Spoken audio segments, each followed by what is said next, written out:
విశాఖ జిల్లా సింహాచలంలో శాస్త్రోక్తంగా సహస్ర ఘట్టాభిషేకం జరిగింది.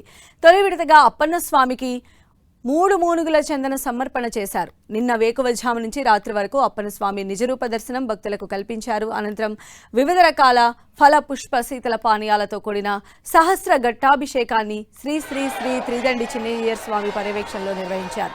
వందలాది మంది ఋత్వికుల గంగాధర నుంచి తీసుకువచ్చిన పవిత్ర జలాలతో స్వామివారికి అభిషేకం నిర్వహించారు. అనంతరం నిజ రూపంలో ఉన్న స్వామికి 3 మాణుగుల శ్రీచందనాన్ని సమర్పించడంతో నిత్య రూపంలోకి వచ్చారు. వచ్చే వైశాఖ పౌర్ణమి వరకు స్వామివారు భక్తులకు గుమ్మడి పండు అలంకరణలోనే దర్శనమివ్వనున్నారు.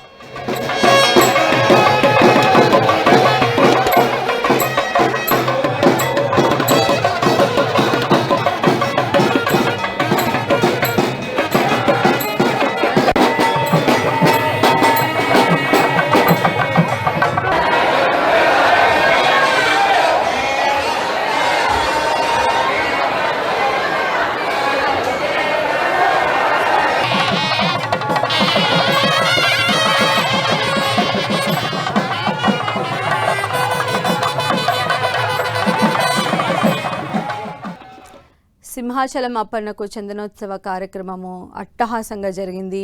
సో మనం చూస్తూ ఉన్నాము. శాస్త్రోక్తంగా వేద పండితుల మధ్య ఈ కార్యక్రమం నిర్వహించారు. సహస్ర ఘట్టాభిషేక కార్యక్రమం అనేది జరిగింది. నిన్న అప్పన్న స్వామికి 3 మానుగుల చందన సమర్పణ చేశారు. నిన్న వేకువజాము నుంచి రాత్రి వరకు కూడా అప్పన్న స్వామి నిజరూప దర్శనం భక్తులకు కల్పించారు. అనంతరం ఫలపుష్ప శీతల పానీయాలతో కూడిన సహస్ర ఘట్టాభిషేకాన్ని శ్రీ శ్రీ శ్రీ త్రిదండి చిన్నజీయర్ స్వామి పర్యవేక్షణలో నిర్వహించారు.